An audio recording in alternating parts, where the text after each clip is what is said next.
Welcome to the Urban Wall Street Project. I'm your host, Earl Christian III, as you know. And once again, we're here to bring you some dynamic information, introduce you to some positive people, and definitely a positive individual you're going to be speaking with.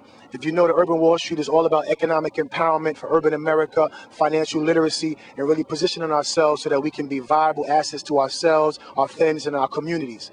Well, this upcoming weekend in June, it's going to be a major event. It's a BAMIA, that's Black and Male in America, because if you don't know, it's a crisis. It's seeming like we are becoming an extinct situation. So we're going to talk to Mr. Kevin Powell. If you don't know him, you've been sleeping under a rock, because he's doing amazing things. He's an activist, he's an educator, he's a writer, accomplished speaker, and so many other things. But you're going to hear from him yourself. I'm very happy to introduce Mr. Kevin Powell.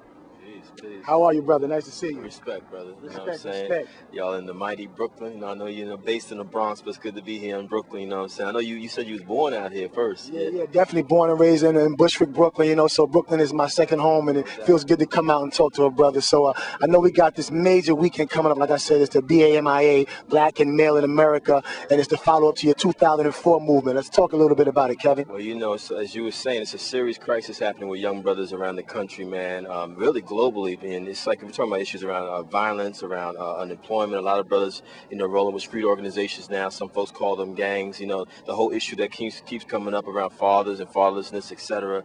And, you know, this whole prison industrial complex where you see a lot more black males in prisons. I do a lot of work in the prison system. In fact, I just got called today from Sing Sing. Can you come up here and talk to some of the heads up here, man?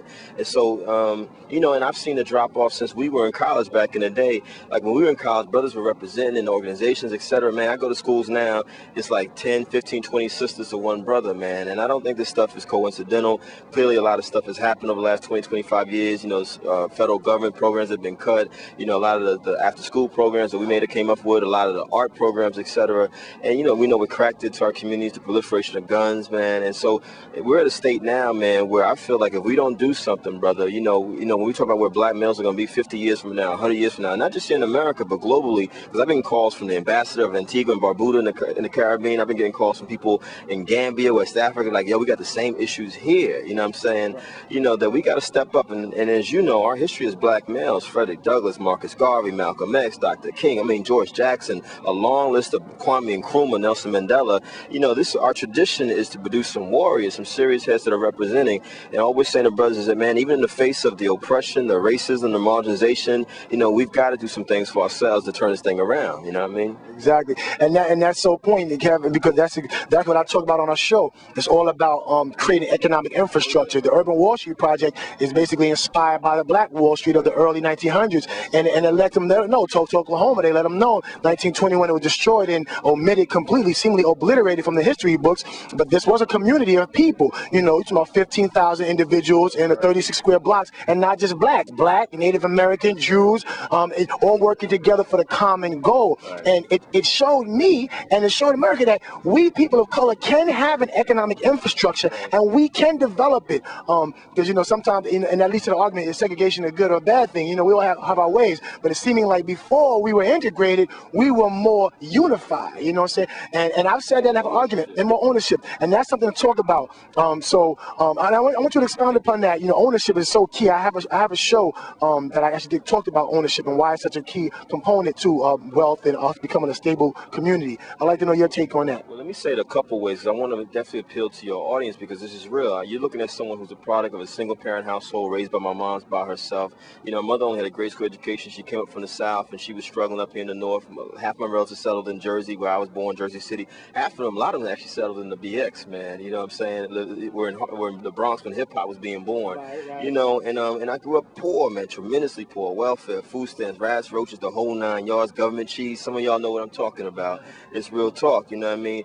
But it's like, you know, the one thing my mom's gave me very early on was a serious work ethic. You know, I'm 7, 8 years old. Okay, you're going to start bagging groceries at the grocery store. Right. Okay, you know, you're 10 years old now, you can start delivering some newspapers, you know what I'm saying? You know, she started telling me those stories about how she grew up in the South. No different than how, you know, folks talk about how they grew up in the South or the West Indies that had cut cane or they picked cotton. You know what I'm talking about. No question. And so for me, one thing that was critical is that she gave me the work ethic, but the thing that my mother didn't really understand was she kept saying, save your money, and I realized that you got to show people how to save their money. So coming from a poor environment, when I got a little change in my pocket, this is the 1980s, I had to go get the new Lees, I had to get the fresh Pumas, the fresh Adidas, the Kangos, the Gazelles, and even when I got to college, man, I basically had a free ride at Rutgers University, but it's like I got my little check, I was out eating, I was like, the heck with the cafeteria, and it's long story short, you know, for 4 years in the college, man, I started college with no debt. I got out of college, I was thousands of dollars in debt from credit cards and from student loans. Talk about it. And what I said to people all the time, younger people, man, is that we got to think about our financial priorities, man. It's real clear.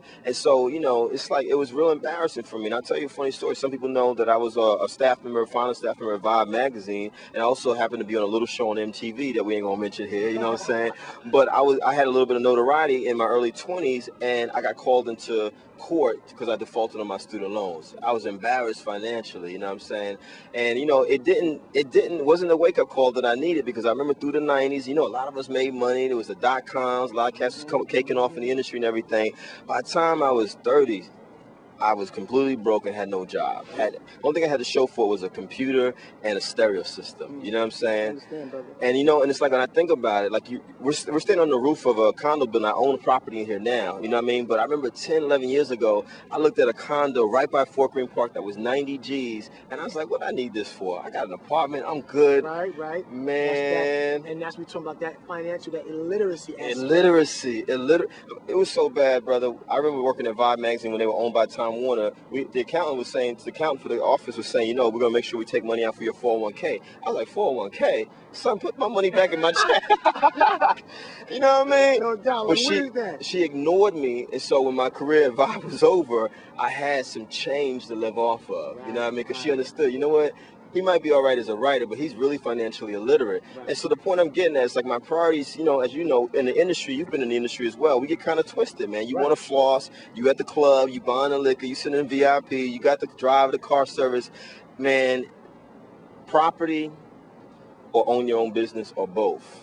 You got to do both. Otherwise, in my opinion, not just own it, but sustain it, maintain it, be able to pass it to the next generation. Otherwise, you're basically an economic slave. It took me a long time to understand it, deep into my 30s, man. And what happened was that I began to hang around some of my friends who were, you know, property owners here in Brooklyn, you know, who are young, you know, young people, young brothers and sisters. And they're like, man, there's no reason why you should be owning money. How much money are you making? And I started talking about it. It's like, where's the money going? And I couldn't really answer the question. You know what I'm saying? And so I say to people, never be embarrassed to think about redirecting your value system around money. You know what I mean? It's like, you know, do I like nice stuff? Absolutely, man. But I'm like, yo, let me hold on to these suits a little longer. I don't need my basketball sneakers 3, 4, 5 years now. That's right, brother. My Timberlands 5, 6 years. Just get the toothbrush, brush it off. Hey, you know what I'm saying? Keep it real. And that's wise. And I'm so glad that you talk about it, because I know, you know, my audience, they watch the show and they hear me say the important things. You know, we all want to look good. You know, that's just the nature of who we are. Right. But you don't want to just look good. You want to be good. You know, I want to look good, I want to be good, and that's what's really important. So it's really important. Sometimes, you know, you got to decide, what do I need as opposed to what do I want? And a lot of times we want a whole bunch of things that we don't need, and you really have to, you know, put a moratorium on your spending and really get a control of where you are, because if you don't, you have to realize your financial future it's completely dependent upon what you do today. And we talked about it, you know, in 20 years, you know, Social Security and 401k plans and pensions, those things might be completely obsolete. So if you retire in 20 years and you're sitting on $37.16 in your savings account, guess what?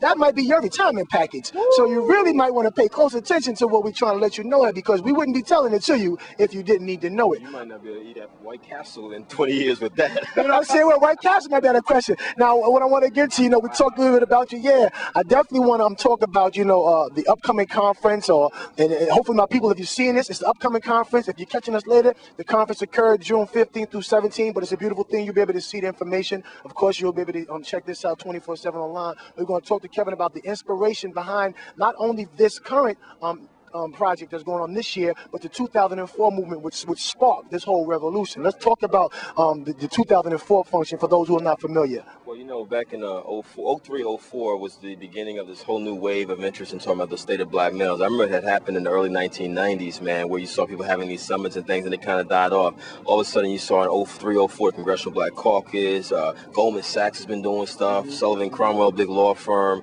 Black Enterprise has done something, National Urban League. I mean, all these folks are talking about it. You know, Russell and Ben, obviously, with the Hip Hop Summit Action Network, has kind of been a variation on it, if you will.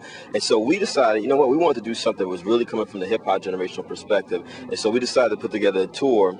We did New York City, Dallas, Detroit, D.C., Atlanta, about 10 cities in total, man. And one of the things we began to realize is that the same issues that you saw in New York, in Brooklyn, the Bronx, elsewhere, Atlanta, Detroit, Dallas, and I mean the same issues kept coming up. What do I do with unemployment, man? I need to find a job. You know, what do I do if I got a college degree and I can't find a job? You know, issues around violence, issues around self-esteem. One of the things that really hit me over the head was the big issue around depression with black males. A lot of heads just trying to cope. You know, in fact, during that time, man, I knew about 5 brothers between the ages of 20-something and early 60s who had committed suicide.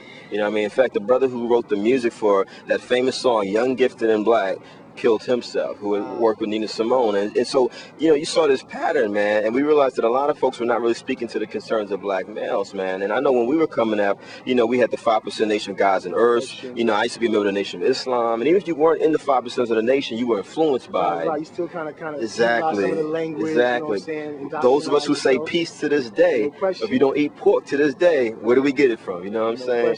And so what we realized is that, you know what, those kind of organizations that were redeeming black male lives, man, I don't want to say they fell off, but they don't have the same influence. Right. You know, I mean, a lot of the work that I do in New York now, man, I'm going to do workshops with Bloods, and I'm like, yo, heads, all the heads you see walking around with Scarface T-shirts and jackets, man. You know what I mean? Oh, man. Bro, now we know when we were coming up, we was wearing Malcolm X T-shirts and hats and stuff like that, so it's just kind of flipped, you know what I'm saying? And so, you know, what we said, we got to get out there and engage these brothers, and so we grabbed all this information, we did this work, and I'll be really honest with you, it was heavy, man. I mean, I felt like this heavy load is kind of going from city to city, and you know, we took a little bit of time and said we wanted to put together something really comprehensive. A couple things came out of it. Thinking about your show, you know, one, there wasn't a single major website that was a clearinghouse of information for black males in this country. Like, where do brothers go to find information about economic literacy, economic empowerment, about physical health, about how to cope with your stress and everything like that? You know what I'm saying? And we even, you know, and so we said we need to begin to put this together. So what we started doing was linking up with other kinds of brothers. You know, you want to talk about economic empowerment? There's a young brother right here in New York now named Ryan Mack, who's one of the workshop folks for our conference, who's from Detroit. He's in Brooklyn, and he basically specializes in doing economic literacy and empowerment workshops with young brothers in the school system, you know, with gang members, with church attendees, the whole 9 yards. He worked on Wall Street for 6 years, and he decided, you know what, I want to do something in the community. I want to give back, you know what I mean? Exactly. And so all of that stuff started to come together, and we said we need to bring all these different brothers together, especially like the 2 generations really that's been influenced by hip-hop, because we have a different way of accessing information. Definitely. You know, street teens, handheld devices, you know what I'm saying, YouTube, you know what I mean, the internet, etc. And let's take this information to folks. The other thing that we realize is that a lot of brothers, it's not that they don't want it, they don't know where to get the information from. Exactly. And the days of just putting a flyer up in a laundromat and expecting someone to read that, that's not really popping. You know what I mean? Exactly. You know. And I say that, and it's funny you say that, because a lot of people think if you can put the information out, you know, people say, oh, you know, it's in a book. You can go to the library, you can read it, and you go to the workshops and you get information. And that's true, but a lot of times, how many times have you gone to a workshop and maybe purchased the materials because, you know, it sounded good and the excitement was there and the energy and the audience was there, but when you got home, you really didn't know exactly where to begin now with that particular education material. And I heard once somewhere someone said, if at the end of an educational transaction a student's given nothing more than a package of information, then that student has been duped. And that's real, because you have to walk with the person. If I just give you a fishing pole and take you to the fishing pond and don't show you how to actually catch the fish, how to, you know, put the worm on the hook or whatever, and then remove the fish, you're going to be at the fishing pond just wanting to learn how to fish. So it's very important that we create strategies and the procedures that need to be in place so that we can learn, because our future is truly ours. And it's so important. It's so important. Excellent points. And what we did with the tour in 04, which we expanded on in 07, is that we had the town hall meeting to kind of lay out the political framework, what's happening with brothers all. You know, we don't necessarily go down to statistics. A lot of folks know them. You know what I'm saying? Right, we know the numbers. But the more important piece was what we did on Saturdays, which is what you're talking about, those workshops, economic empowerment, you know, how to deal in relationships, you know, how to take care of yourself physically and mentally and spiritually. And we really have fine-tuned that over the last 3 or 4 years, man. I'm really excited about it because it's not just about this conference. Actually, in September of this year, what we're going to start doing is monthly meetings where we're going to have, each month, we're going to have a different brother leading a workshop around issues like economic literacy, you know, where you go for job training. Because one of the things we're saying to brothers, too, you're talking about economics. I love the fact that this is what your show focuses on. We're asking brothers to take an honest look at where you are in your life. If you need a GED, go get that GED. If you need to get to a literacy program to improve your reading and writing skills so you can fill out that application, do that. You know what I'm saying? If you didn't finish high school, if you didn't finish college, consider going back, because you got to think about how to make yourself more marketable, man. How you can increase your earning power. If you don't know anything about how to start a business or how to buy a piece of property, are you willing to take the steps to do that? You know what I mean? So, and understanding that it's patience, you know what I mean? Because it's not going to be this quick thing. And, you know, again, when we look at heads in the industry, people see us and they think, oh, man, you know, Kevin Powell caked off and everything. They, you know, because people saw me at MTV and Vibe. And when I always explain to heads, I didn't just get a cover story. It took like 5 years of some serious grinding, man. You know what I mean? And the point I want to make is, and it's very important you said it, and it all touches home when I talk about it.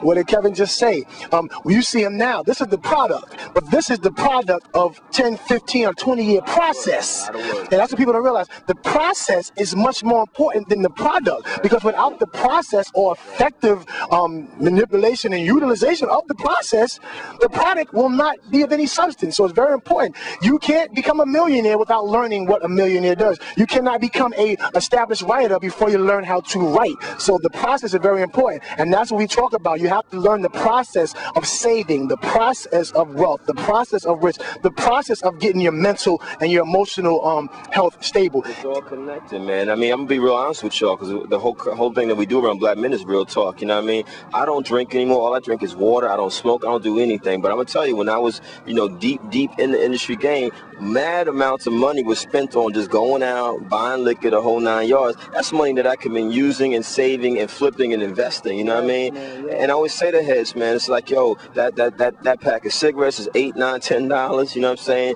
That liquor at the club, you spending $50, $60. You know what I'm saying? I'm like, yo, you know, we need to think about that, man. And I'm not telling people what to do with their lives, but I do feel that we got to treat our entire being, you know, like we really love ourselves, man. You know what I mean? Very important. And it's important that we say this. I need to say this now because I definitely want to get Kevin's opinion on it, even though I kind of can presume what it may be.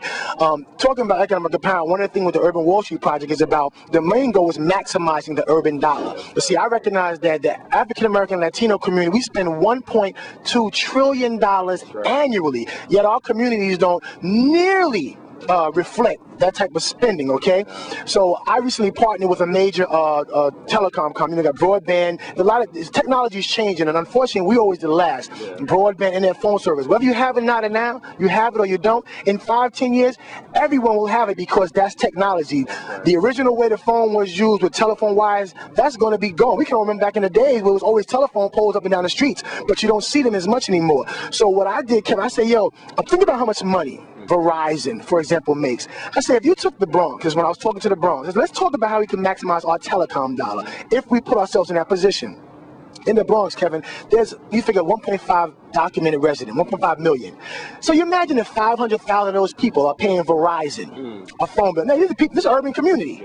500,000 people paying Verizon, average $50 a month. I tell people that, well, the Bronx is quote unquote poor. That's $25 million every 30 days. Now, I've partnered with a company, because I have my own company, in an effort to maximize that dollar. So I'm trying to put together a 10,000 goal, 10,000 subscribers. Not so much to patron another company, because the bottom line is you're going to service one of these companies and they're going to get rich, okay? But the bottom line is, if I can go to this company, get the service, they'll get the money, I get the service, it's fine. I can go to this company, they'll make their money, they'll get wealthy, I'll get the service, and I'll get money back. 10,000 people, Kevin, will enable the Urban Wall Street Project to cut a check for $500,000 back to the community. Now, we're not talking about anybody spending money. We're talking about maximizing money we spend when we patron that new company. And now 10,000 black people from Brooklyn paying Sun Rocket, paying Vonage, paying Verizon, $50 a month. That's $1 million. Let us get $250,000 of that back. And that's what I'm in a position to do. So it's very good. So what do you think about an opportunity where we as a community, it's nothing that's overnight, but imagine being able to control, literally directly control who we patron and why we're patronizing, because when we patron that business, even if it's only 10 cents is coming back for our future generation. Man, I mean, you said it all, brother, because as you were talking, I was just thinking about our history, which you talked about, Tulsa, Oklahoma, Atlanta, Georgia, Auburn Avenue, Wilmington, North Carolina. All these places had these serious black communities. The Move Project in Philadelphia, these serious entrepreneurs, self-empowerment positions that they were taking. What was the Garvey movement about? What was the Nation of Islam about during the heyday with Elijah Muhammad and Malcolm X? You know what I'm saying? What was Dr. King talking about at the end of his life when he wrote an essay called Black Power Redefined, where he talked about, we've got to have economic power. And to me, when we talk about how our communities look and some of the things that are not happening, a lot of it is tied to the fact that, money just flies out of our communities, man. I say to folks all the time, when you think about the black community, let's use Tulsa, Oklahoma as an example, since your show's based on it. I know the numbers. Tell them the numbers. Well, I want to talk about think about it. We had a business that serviced every aspect of our lives. A doctor, a dentist, newspaper, insurance company, everything. Now when you look at any black community, it's 5 basic businesses, and people, man, it's either a soul food or Caribbean restaurant. It's either a barbershop or there's a beauty salon. The church is a place where financial transactions happen, so in a sense, that's a kind of a business. And then when you're ready to die, we got funeral parlors. And so this says something to me when those are the 5 main things that we can point to, man. And, and I say to sisters and brothers all the time, man, we've got to understand that we will continue to be impoverished. We're going to continue to say things like, I'm poor, I can't make it, I don't know, it's not going to change for me, if we don't begin to think about building infrastructures for ourselves all over again. And you're absolutely right a moment ago. To me, the struggle in the civil rights era wasn't about integration, it was about desegregation, the right to be able to go anywhere you want. If you want to live in a certain neighborhood, go to any kind of school, etc. It was about being treated as a human being. It's like that famous poster at the end of Dr. King's life when he was protesting in Memphis, I'm a man, I want to be a man, I want to be treated as a man and as a woman, But the struggle, what some folks confuse it into is that, other people's institutions were superior to ours, and so we began to abandon our newspapers, our doctor's office, our dentists, etc. And so it began to collapse, and that's when you start to see this money just flying out of our communities. And now 35, 40 years later, man, in fact, I'll put it to you like this. Every 15 minutes. I'm a big sports fan, right? You know what I'm saying? And it's like, for years, I thought about the fact, I said, Michael Jordan really basically built Nike. You know what I mean? Pretty much. Seriously. Now, I ran track when I was in high school back in the 80s, and so we were getting the first level of those Nike sneakers and whatnot. You know what I'm saying? But he built it. And I said, imagine if Michael would have done 20 years ago what Stephon Marbury's doing now, where he's saying, yo, you know what? Let me create some sneakers because it's ridiculous, Kevin Powell, that you're and I'm not dissing Nike, but my sneakers do cost about $150. You know what I'm saying? But I'm playing ball out here in the city, all around the city. Mad heads got on those $15 Starburys, son. They look good. They look good. You know what I mean? And I'm like, and so what Stephon realizes is, you know what? Let me think about this in terms of ownership. So he actually is connecting, whether he realizes it or not, back to what Jim Brown and Ali and Bill Russell and other black athletes, or Paul Robeson, who was saying back in the day. It's got to get back to. And so when we talk about our generation, or the 2 generations that are called the hip hop generation, I don't even think we realize that a lot of what we do is do for selfism. If you got your own street team, you got your own TV show, you know what I'm saying? You got your own, like this handheld device right here. There's a company called Swagger Wireless right here in New York City that basically has flipped, text messaging into a business. You know what I'm saying? And they now have an account with Hillary Clinton and her presidential campaign. You know what I'm saying? So when you look at all these examples, the heads who got T-shirts, the heads who are bouncing around with the mixed CDs. So it's in us to create economic programs, but we got to take it to the next level, man, and begin to understand, looking at these buildings around us, well, what does development mean? You know what I'm saying? If I don't develop my community, if I don't move into develop my community, someone else is going to develop my community and develop me out of my community. You know what I'm saying? Language is so important because if someone else is developing my community, the question I have to answer, is it my community? That's the question, brother. And right now, and I love Brooklyn. This is my heart, you know what I mean? But it's just like when heads now say, Brooklyn, son, you know how we talk, you know what I mean? I'm like, do you actually own any part of Brooklyn, my man? You know what I mean? Do you own, again, can't. I'm an entrepreneur. I got my business. You got your business. You know what I'm saying? This is where I live. This is what I own. It's like, you know, and so I've been linking, you're talking about economic empowerment, I've been linking with other like-minded folks, man, in our community and saying, okay, a lot of us have made some money in the real estate game, but we want to start to parlay now and move into this whole issue of development, because it's like we don't want to see our people pushed out of the Bronx, pushed out of Brooklyn, out of Harlem. It's happening, you know, and we've got to, you know, and I agree with you, you know, and one of the things I want to do, and I'm being very serious about this, and I want to put this on record, is that I feel like we got to start taking these economic empowerment workshops right to the people. We got to go to the bars, to the barbershops, the beauty salons. Exactly. You know what I'm saying? Kevin, you say that's so important. And one of the things I was talking about when I said, you know what? In the community, part of Urban Wall Street Project, I'm looking at all these businesses and all these different bids and looking at how much money. And they say, oh, look at all this development happening in the Bronx. There's a lot of development, and you see it a renaissance, but the people in the Bronx are not faring any better. So my thing is this: I want to go into each store. If you're an establishment, every establishment, listen, are your livelihood, whether you're Indian, Asian, Black, African, your livelihood is made in this community. Are you willing? And I took the most modest amount, Kevin. Think about, are you willing to donate $100 annually into an urban college fund for the students in this community? Now, $100 is, they make that in an hour. Imagine, and of course, if the business didn't want to do it, I'd have to put them on full blast, tactfully, of course. But the thing is this: we have thousands of businesses that make hundreds of thousands of millions of dollars from urban kids. We're talking about the children, and no one's remotely. All the Chinese restaurants, how many $1,000 culinary art scholarships are you giving? All the people that want to buy sneakers, how many sports scholarships? Who's giving money back? And until they start giving money back, we won't have it. I utilize that Montgomery boycott. Why was it successful? Because we'll forget about it. It's 10 cents. They're not going to walk forever. And we walked. And we were tired. And we walked until we realized, like, yo, it's hurting our economics. Give them what they want. If we start patronizing all these businesses, they're going to have to start kicking in to develop the park around the corner from their establishment, or to help build our building, or help send our kids to school. Else we're not going to finance you. Your kids are going to college. Through all that, really, but all my kids aren't. You're right, and I would say it's got. I mean, you know, I'm a political activist, so I'm with the necessary work of protesting and boycotting and all of that. But I also want to stress that while we're doing that, let's also make sure that we're teaching ourselves, back to your point about financial literacy and how we can also develop our own economic strength. And I honestly, brother, I don't think any of this is rocket science, man. A lot of the answers are in our history, and it's really, are you willing, you know. I put it to you like this, man. It's like, are you willing to start a plan for economic empowerment that's going to be about reshaping your values around money? It's really that simple, man. And if you really are your own man, your own woman, you won't be a follower. You won't just be a walking billboard for name brand stuff that you own no stock in. You know what I'm saying? Right. And we all like nice stuff. You know what I mean? It's real, but it's like, you know, there's got to be some level of balance. Because right now, when you look at our community, it's real imbalance. Here's all the stuff that we're worshiping and giving money to, and here's what we're saving down here. You know what I'm saying? Like you said, that's so important. Before we get out of here, we're walking around looking at like the billboards, and what you don't realize is when you have the Donna Karan, the Prada, the this, the that, and everything on you is somebody's brand, you are selling for that company and making no money. You're like a free sales agent and marketing. You're marketing. People are like, oh, that shirt is hot. Those jeans are hot. Those shoes are hot. Where'd you get them? And you tell them, they run and buy it. The company's like, thank you, but no check comes to you. Don't work for free.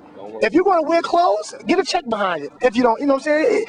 Understand that. Of course, we don't all do it that way, but you got to recognize if you're going to represent for somebody, make sure that they're at least going to reciprocate it by representing for you and your community in some way, possibly financial. What did Chuck D say? I like Nike, but wait a minute. Put the money. The community supports to put some money in it. That's what he said. It's real talk, man. You know what I'm saying? So listen, it's been an amazing opportunity. Next weekend, like I said, June 15th through 17th. If you're in New York, you better get here because it's going to be a major conference. Can I get that website? Let them know the website, Kevin. www.blackandmaleinamerika.org. www.blackandmaleinamerika.org. Okay. I appreciate the opportunity, you know what I mean? No doubt, brother. So once again, you've been watching Urban Wall Street Project, www.blackandmaleinamerika.org. Catch it before the conference, after the conference. After the conference, you're going to see a whole lot more information, but it's going to be a beautiful thing, and we're going to keep working. You're going to see me and Mr. Powell again. You've been watching the Urban Wall Street Project. You know how you do. Keep your mind right. Get your money right. Don't waste money. Keep your head up, right? Until next time, we out of here. Peace.